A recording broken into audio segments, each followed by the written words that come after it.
سب بچے بیٹھے ہو، والدین کو اپنی جنت بنا لو، ماں باپ کو اپنی جنت بنا لو، ان کی دعا لے لو۔ میرے نبی نے فرمایا کاش میری ماں زندہ ہوتی۔ ماں کا خاص طور پر منشن کیا، میری ماں کیوں کہ باپ کو تو دیکھا ہی نہیں اور ماں کو دیکھا ہے 6 سال۔ میری ماں زندہ ہوتی اور میں عشاء کی نماز کے مصلی پہ کھڑا ہوتا اور میرے گھر سے میری ماں کہتی محمد، تو میں ماں کے لیے نماز توڑ دیتا۔ میرا نبی کہہ رہا ہے۔ اور جب آپ حج پہ تشریف لے گئے اور ابوا کے میدان سے گزرے جہاں میرے نبی کی والدہ کا انتقال ہوا تھا، اس بات کو 57 سال گزر چکے ہیں۔ 6 برس کی عمر میں مدینہ سے نکلے 3 افراد، میرے نبی کی ماں، میرے نبی کے والد کی باندی ام ایمن، وہ بھی ماں ہیں، انہوں نے بھی دودھ پلایا تھا میرے نبی کو۔ 2 مائیں ہیں، ایک دودھ پلانے والی، ایک پیدا کرنے والی، اور ایک میرے نبی ہیں۔ جب ابوا کے پہاڑوں میں پہنچے تو اچانک ہارٹ اٹیک سے حضرت آمنہ 25 سال کی عمر میں انتقال فرما گئی، اور میرے نبی نے اتنا اس کا غم لیا۔ 6 سال کا بچہ، میں سن 2000 میں وہاں گیا تھا، میرے آنسو نہیں رکنے کو آ رہے تھے کہ کہاں میرے نبی کی ماں کو اللہ نے اٹھایا، نہ کوئی آسرا، نہ کوئی سہارا، نہ کوئی رشتہ، نہ کوئی جھولی، نہ کوئی چھاؤں، ایسے تنے تنہا یتیم کر۔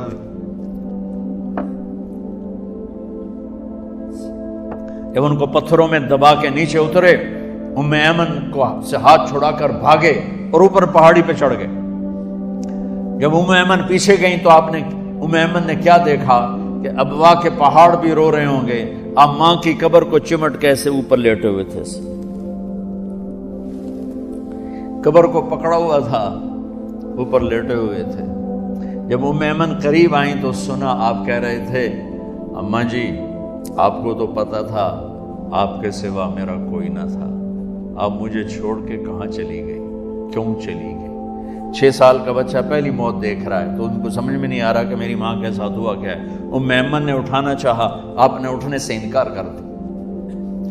اس صدمے کو سینے میں لیے ہوئے 57 سال کے بعد، 7ویں دن بندہ رو نہیں سکتا، رونا ہی چاہے تو رونا نہیں آمدا، 57 سال کے بعد آپ اس وادی سے گزرے، آپ نے اونٹنی کو ماں کی قبر کی طرف موڑ دیا، اور ان پلرز کو 3 گنا کرو تو وہ پہاڑ بنتا ہے، چھوٹی پہاڑی تھی۔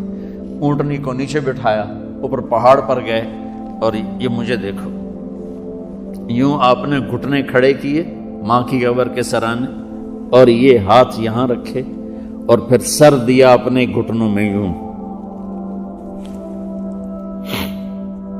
پھر رونا شروع کیا۔ اتنا روئے، اپریل کا مہینہ تھا، دھوپ سر پہ پڑ رہی تھی، ہم تو ٹھنڈی دھوپ میں بیٹھے، شدید دھوپ میں بیٹھے تھے، اور اس کنڈیشن میں یہ بچوں کا سٹائل ہوتا ہے جب لمبا رونا ہو تو وہ یوں بیٹھتے ہیں سر اندر دے کر۔ اتنا روئے کہ آپ کی داڑھی ساری آنسوں سے بھر گئی، سینہ تر ہو گیا، احرام تر ہو گیا، اور کئی گھنٹے بیٹھ کے روتے رہے۔ 2 جہان کے سردار ہو کر تمنا کر رہے ہیں کاش اے اماں تو زندہ ہوتی، تو مجھے کہتی محمد میں تیرے لیے نماز توڑ دیتا۔ اور میرے نبی نے، یہ بچیاں غور سے سنو، میرے نبی سے پوچھا گیا یا رسول اللہ قیامت کب آئے گی؟ آپ نے فرمایا یہ تو اللہ کو پتا ہے۔ نے کہا یا رسول اللہ کوئی نشانی بتا دیں، تو آپ نے فرمایا جب بچیاں ماؤں کو ذلیل کریں گی تو قیامت آ جائے۔ جب بیٹیاں ماؤں کے ساتھ بدتمیزی کریں گی اور ماؤں کو ذلیل کریں گی تو قیامت آ جائے گی۔ ایک ماں بیٹی کو میں بھول نہیں سکتا، ماں کے موٹے موٹے آنسو گر رہے تھے، اور بیٹی ماں سے کہہ رہی تھی بھوک نہیں، ہماری اپنی پنجابی زبان بھوک نہیں، اوئے ہوئے ہوئے ہوئے، یہ تو ہم نوکر کو کہتے ہوئے ڈرتے ہیں، وہ ماں سے کہہ رہی تھی بھوک نہیں، یعنی بکواس نہ کر، روا کے چپ، صرف آنسو اس کے گر رہے تھے ایسے۔ شاید وہ یاد کر رہی تھی کہ 9 مہینے کیسے اس کو میں نے پیٹ میں پالا، جنتے ہوئے کتنی تکلیفوں سے گزری، اور اس کو دودھ پلاتے ہوئے کتنی راتیں میں نے کاٹ کاٹ کے گزاری، اور اس کے پیشاب دھوتے ہوئے کتنی دفعہ میں سردی میں ٹھٹھری، اور آج یہ مجھے کہہ رہی ہے بھوک نہیں۔ اس لیے میرے نبی نے فرمایا جس نے ماں باپ کو دکھ دیا، سنو غور سے بچوں سارے سنو، جس نے ماں باپ کو دکھ دیا اس پہ اللہ کی لعنت، اس پہ فرشتوں کی لعنت، اس پہ زمین آسمان کی لعنت، نہ ان کی نماز قبول ہے، نہ روزہ قبول ہے، نہ صدقہ قبول ہے۔ میرے نبی کی زندگی کا دوسرا روپ حقوق العباد، نماز حقوق اللہ میں آ جاتی ہے، میں حقوق العباد کی تھوڑی سی وضاحت کر رہا ہوں۔ ماں باپ زندہ ہیں تو دعا لے لو۔ والدین سے کہتا ہوں بچوں کو عزت دو، جہاں اولاد ماں باپ کے حقوق ہیں وہاں اولاد کے حقوق ہیں، اولاد کو عزت دو، اولاد کو عزت دو، اولاد کو عزت دو۔ بہت سی اولاد کی نافرمانی کا ذریعہ ماں باپ بن رہے ہیں، سختی کر کے، زبردستی کر کے اور ٹھونس کر چیزیں نوکروں کی طرح سلوک کر کے۔ میرے نبی کے گھر میں جب بیٹی فاطمہ ملنے کے لیے آتی تھی تو میرے نبی بیٹھے نہیں رہتے تھے، یا اب چیئر پہ بیٹھے ہوئے بی بی فاطمہ آ گئی، اب زمین پہ بیٹھے ہوئے بیٹی آ گئی، اب چارپائی پہ لیٹے ہوئے بیٹی آ گئی۔ میرے نبی کیا کرتے تھے؟ کھڑے ہو جاتے تھے، کھڑے ہو جاتے، ایک دم کھڑے ہو جاتے تھے، اور پھر کھڑے نہیں رہتے تھے، تیزی سے آگے بڑھتے تھے اور حضرت فاطمہ کا ہاتھ پکڑ لیتے۔ یہ والدین غور سے سنو، حضرت فاطمہ کا ہاتھ پکڑ لیتے تھے اور ہاتھ پکڑ کے مجھے دیکھو یوں بوسہ لیتے تھے، بیٹی کا بوسہ لیتے تھے، پھر ہاتھ چھوڑتے نہیں تھے، ہاتھ پکڑے پکڑے لاتے لاتے لاتے ان کو چارپائی پر پہلے بٹھاتے تھے پھر خود بیٹھتے تھے۔ یہ باپ اور رسول ہو کر بیٹی کو یہ عزت دیتے تھے۔ پھر وہ جنت کی عورتوں کی سردار بنی، پھر وہ جنت کے سرداروں کی ماں بنی، پھر وہ اللہ کے شیر کی زوجہ بنی۔ تو والدین سے کہتا ہوں کہ اپنے بچوں کو عزت دو، عزت دو، عزت دو، عزت دو۔ پھر آپ سے زندگی کے بڑے فیصلے ہیں، شادی۔ اب لوگ اکٹھے پڑھتے ہو لڑکے لڑکیاں، اپنی شادی کے فیصلے خود نہ کرو، اپنے ماں باپ کے حوالے کرو۔ اس میں شرافت بھی ہے، اس میں برکت بھی ہے، اس میں رحمت بھی ہے، اور اس میں والدین کی دعائیں بھی ہیں۔ کورٹ میرج کو ہوا نہ دو، boyfriend girlfriend culture ہمارا نہیں ہے۔ میرے نبی کے طریقے میں مرد اور عورت کا صرف نکاح سے تعلق ہے، اس کے علاوہ سب جہنم کی آگ ہے۔ اور والدین سے کہتا ہوں کہ اپنے بچوں سے پوچھ کے رشتے کرو، زبردستی مت کرو۔ میرا معاشرہ بہت سنگین قسم کے جرم کا شکار ہے، بچوں پہ مسلط کر دیتے ہیں، ایتھے ہی کرنی ہے، جٹائیں چی کرنی ہے، بٹائیں چی کرنی ہے، پتہ نہیں آئے کتوں جٹ بٹ۔ چلو تم ناراض نہ ہو، راجپوتائیں چی کرنی، میں راجپوت ہوں، میں اپنی قوم کو بھی رگڑ دیتا ہوں، راجپوتائیں چی کرنی، اگاں کرنی ہی کوئی نہیں۔ یہ ظلم و ستم اولاد پہ مت کرو، اپنی بچی سے پوچھو، اگر بیٹی ہاں کرے تو پھر قدم اٹھاؤ، اگر بیٹی کہہ دے میں نہیں کرنا چاہتی تو وہ نافرمان نہیں ہے۔ اللہ کے واسطے میری سنو، صرف تم نہیں سن رہے، اس کیمرے سے لاکھوں کروڑوں لوگ سن رہے ہیں۔ اگر بیٹا یوں کہہ دے کہ ابا میں نے یہاں شادی نہیں کرنی، میرا جی نہیں چاہتا ہے، تو وہ بیٹا نافرمان نہیں ہے، فرما بردار ہے، اس نے شریعت کا حق استعمال کیا ہے۔ اب ایسا ظلم مت کرو کہ نہیں اتھے ہی کرنی ہے، اتھے گھروں نکل جا۔ زندگی تم نے تو نہیں گزارنی، زندگی تو بچے نے گزارنی۔ میں قربان جاؤں، ایک حدیث سنو پہلے پھر اگلی بات سناتا ہوں۔ ما تزوجت وما زوجت الا بوحی من السماء نزل به جبریل۔ لوگو سنو، میں نے جہاں شادی کی، میں نے جہاں بیٹی کی شادی کی، پہلے آسمان سے جبریل فرشتہ اللہ کا حکم لے کر آیا، پھر میں نے قدم اٹھایا۔ سمجھ گئے میری یہ بات؟ سمجھ گئے سارے؟ اب اگلی سنو۔ حضرت علی فاطمہ کا رشتہ لینے آ گئے اور جبریل ان سے پہلے آ گیا کہ یا رسول اللہ فاطمہ علی کے لیے ہے۔ باپ محمد مصطفیٰ جیسا ہے، رشتہ مانگنے والا علی جیسا ہے، اور بیٹی فاطمہ جیسی ہے۔ اور آپ پوچھتے ہیں علی کیسے آئے؟ وہ شرم کی وجہ سے کچھ کہہ نہ سکے، چپ۔ آپ کو تو پتا تھا، آپ نے فرمایا فاطمہ کے رشتے کے لیے آئے ہو؟ کہا جی۔ تو جبریل تنال بیٹھا ہے کہ یا رسول اللہ اتھے ہی کرنا ہے۔ آپ نے ہاں نہیں کی، آپ نے کہا انشاءاللہ، اور یہ کہہ کر اٹھ گئے۔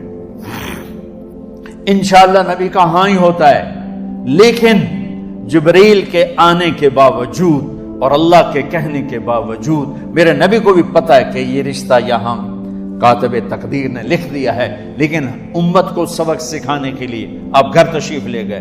بیٹی فاطمہ کہ جی یا رسول اللہ، کہ علی کا رشتہ آیا ہے، میں ہاں کر دوں؟ سبحان، میں اپنے دیہاتی بچیوں پہ مجھے رونا آ گیا کہ جنہیں پتہ ہی نہیں ہوتا سانو کہیں نال بندے پہ جانور ہے یا انسان ہے۔ علی جیسا داماد، چلو علی کو چھوڑو، فاطمہ کو چھوڑو، جبریل آیا بیٹھا ہے، جبریل آیا بیٹھا ہے۔ اس کے بعد فاطمہ سے پوچھنے کی کیا بات ہے؟ جبریل آ کر کہہ رہا یا رسول اللہ، اللہ کہہ رہا فاطمہ علی کے لیے ہے اور علی فاطمہ کے لیے ہے، اور پھر آپ کہتے ہیں بیٹی فاطمہ ہاں کر دو۔ ہماری تو آج کی بیٹیاں انکار نہیں کرتی، چپ کر کے گاں ماش طرح بن چھڑ دن کلے نال۔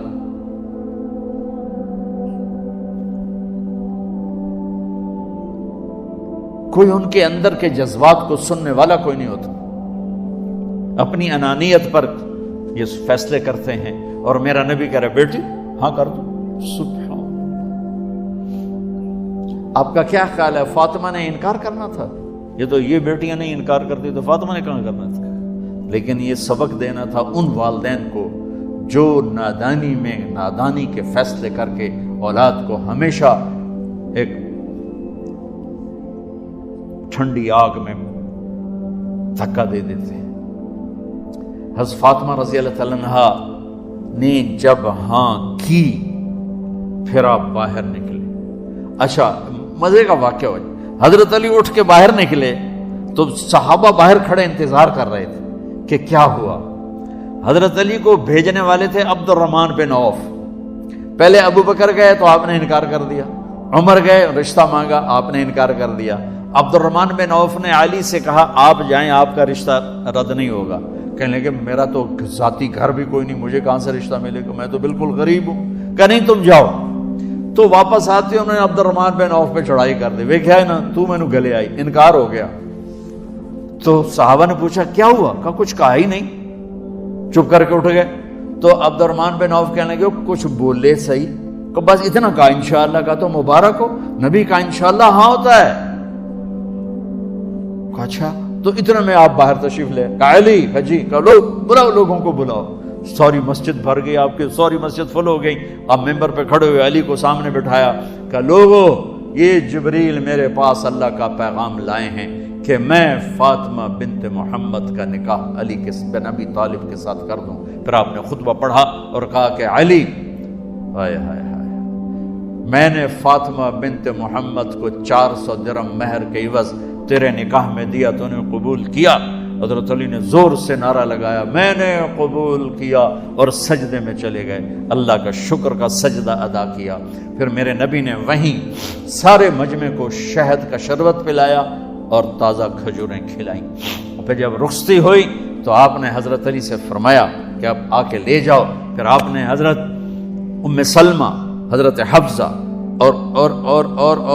اور جناب حضرت عائشہ رضی اللہ تعالیٰ عنہ، ان تینوں کو بلا کر فرمایا تمہیں پتہ ہے نا مجھے فاطمہ سے کتنا پیار ہے، تو تم فاطمہ کو دلہن بناؤ، اس کی تیاری کرواؤ، اسے دلہن بناؤ۔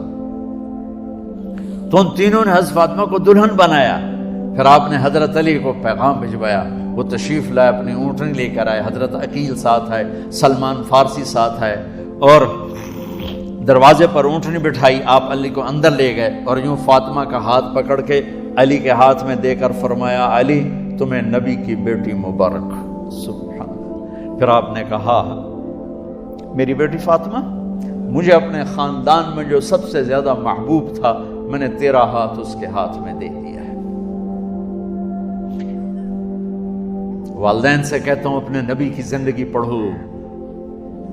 میرا درد ہے کہ ہماری ثقافت میں اسلام داخل نہیں ہوا، ہمارے عبادت میں اسلام آ گیا، بہت سارا مجمع مرد عورتوں کا نمازی ہے، حاجی ہے، عمرے کرتے ہیں، لیکن ثقافت میں نبوت کی جھلک دکھائی دے، ثقافت میں اللہ کا نبی دکھائی دے، وہ نہیں ہے. زندگی بیت گئی اس انتظار میں، مدت سے لگ رہی تھی لب بام ٹک ٹکی، تھک تھک کے گر گئی نگہ انتظار آج، پتہ نہیں کب صبح ہوگی. چلو کہتے تو جائیں مجھے ہے اگرچہ بت ہیں جماعت کی آستینوں میں، مجھے ہے حکم اذان لا الہ الا اللہ. والدین کے ذمہ ہے اولاد کو عزت دینا، ان کے سب سے بڑی خواہش میں ان کا احترام کرنا کہ زندگی انہوں نے گزارنی ہے، اور آپ کے ذمہ ہے والدین کے آگے سر جھکا دینا. اللہ کے واسطے کورٹ میرجز اور خفیہ شادیاں یہ نہ ہماری ثقافت ہے نہ یہ انسانیت ہے. ہمیشہ دکھ دردوں میں زندگی گزرتی ہے کہ اصل زندگی تو موت کے بعد آنے والی ہے. تو والدین پڑھیں شریعت کو، اولاد بھی پڑھے اپنے نبی کی زندگی کو. ایک شخص حضرت عمر کے پاس آیا ایک بیٹے کو لے کر، کہا امیر المومنین یہ میرا بیٹا بڑا نافرمان ہے اور مجھے بہت تنگ کرتا ہے. حضرت عمر کے پاس لاٹھی ہوتی تو انہوں نے یوں اٹھائی. وہ کہنے لگا حضور معافی دیا جائے، ایک میری گل سن لو. آپ نے فرمایا کیا؟ کہنے لگا ماں پیو دے بڑے حق ہیں، بالکل ٹھیک ہے، پر کوئی ساڈا حق کیوں یہ ماں پیو تھا؟ آپ نے کہا ہاں. آپ کہا ہاں. کہنے لگے ذرا وہ بتا دیں. کہا پہلا حق ہے اچھی ماں تلاش کرے، نیک عورت تلاش کرے. دوسرا حق یہ ہے نام اچھا رکھے. تیسرا حق یہ ہے اس کو قرآن کی تعلیم دے. کہا جی پھر سن لو حضرت جی، ایسا میرے پیو کو پوچھو اس حبشی عورت نال شادی کر کے مینوں حبشی ماں دیتی، انہوں کوئی عرب ماں ہی نہیں لتی. میرا پہلا حق اس مارا ہے. دوسرا سن لو، اس نے میرا نام جولان رکھا ہے. جولان گندگی کے کیڑے کو کہتے ہیں، اس نے میرا نام جولان رکھا ہے. اور تری سن لو، اس آیت نے مینوں قرآن دی شکل نہیں وکھائی. حضرت عمر ہوئی سوٹا وہ سر تے پھیر دے کہ پہلے تیری مالش کراں پھر ایدی کر سکتے. تو آج کے والدین بھی اپنی اولاد کے بارے میں بہت بہت بہت غافل ہیں، اور اولاد کا بھی حال یہی ہے. چونکہ ماں کیا ہے، باپ کیا ہے، اولاد کیا ہے، یہ شریعت، یہ قرآن بتاتا ہے، یہ میرے نبی کی زندگی بتاتی ہے.